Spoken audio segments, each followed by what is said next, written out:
Thank you, everybody. Thank you. So now what happens is I won't pay the bill for this stupid company that rented us this crap. Well, that's exactly what happened with Donald Trump.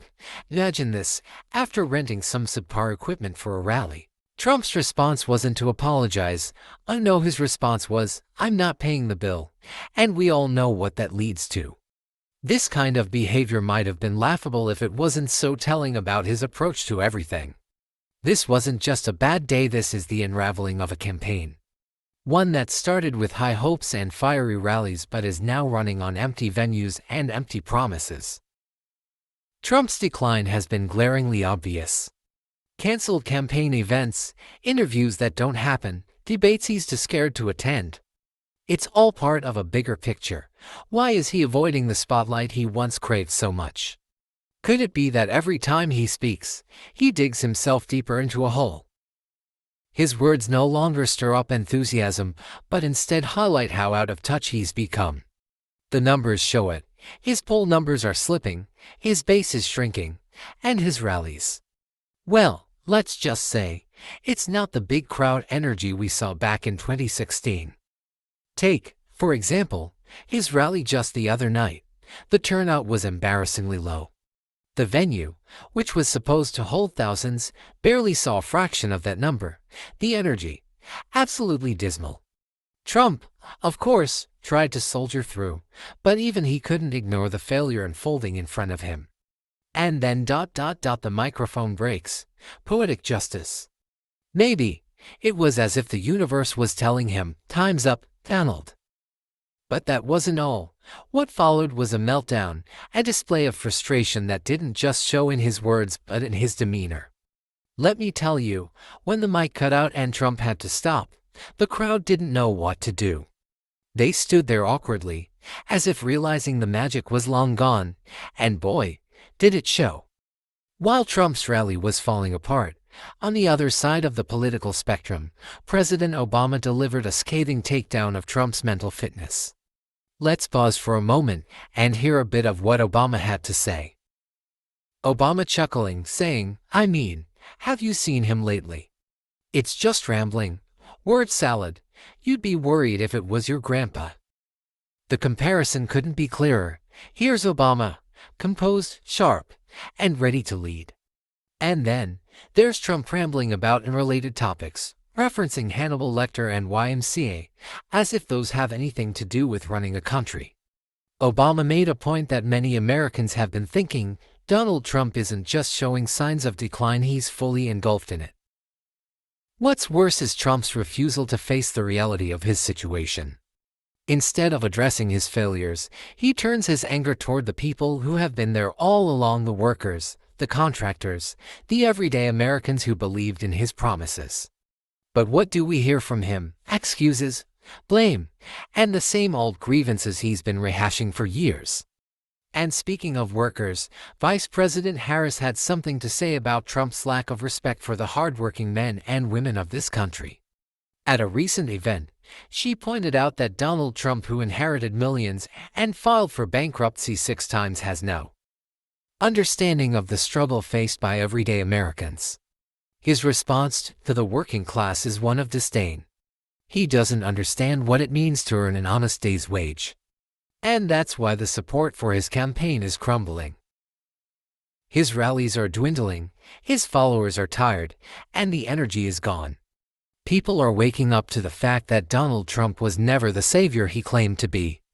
Instead, he's proven himself to be exactly what many feared: a man driven by self-interest, without the competence or the vision to lead this nation. So, what's next for Trump? As we edge closer to the election, the signs are becoming clearer. His time is running out. The mic cut out at his rally, and soon enough, the people will cut him off too. We've seen this story before: arrogance, bluster, and a refusal to take responsibility, and we all know how it ends. His campaign can keep limping along, but November 5th is coming. And on that day, we have the power to silence the noise once and for all. It's time to turn the page on this chapter of American politics. The country is ready for new leadership, ready for a better future, and most importantly, ready to move forward. So, let's not forget what's at stake.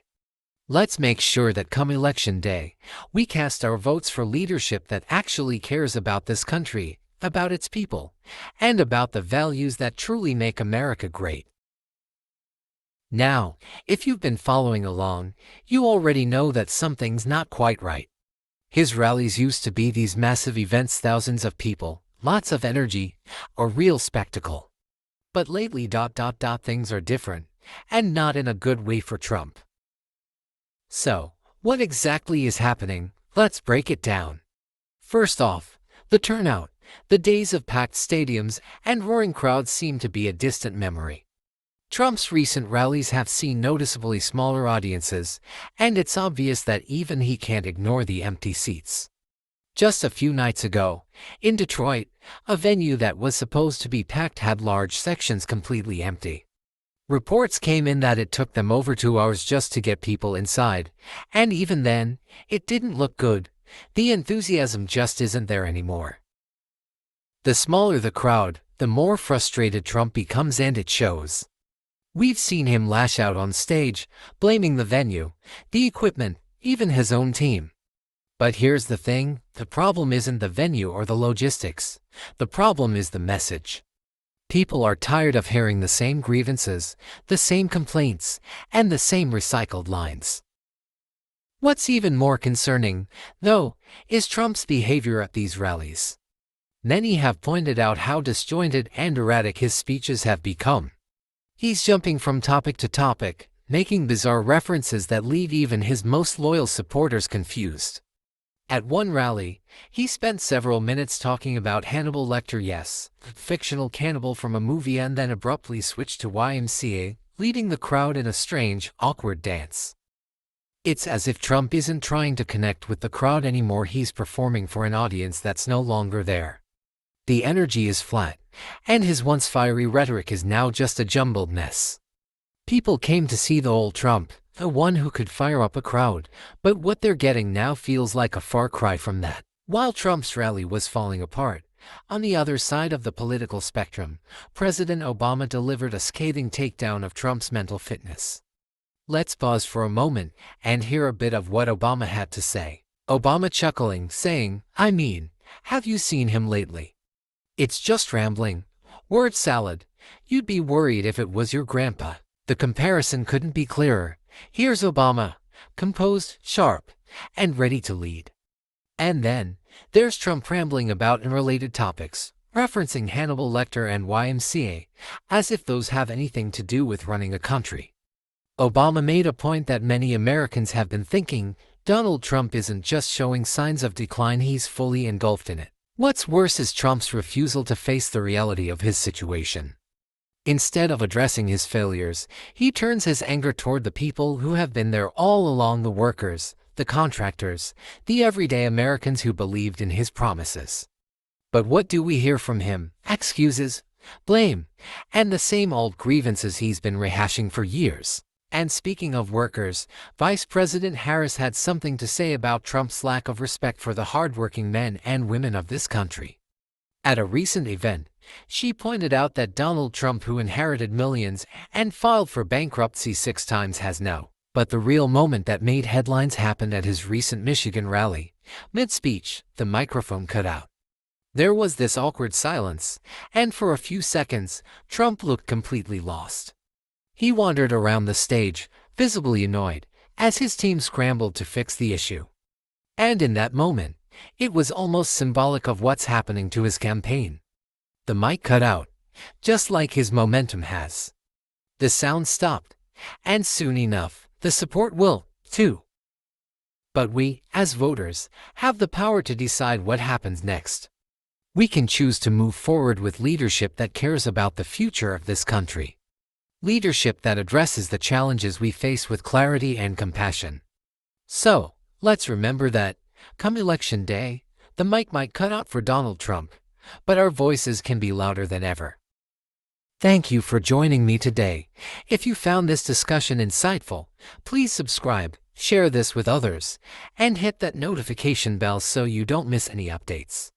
We'll continue to follow this story as the election draws near, and I'll be right here, bringing you the latest.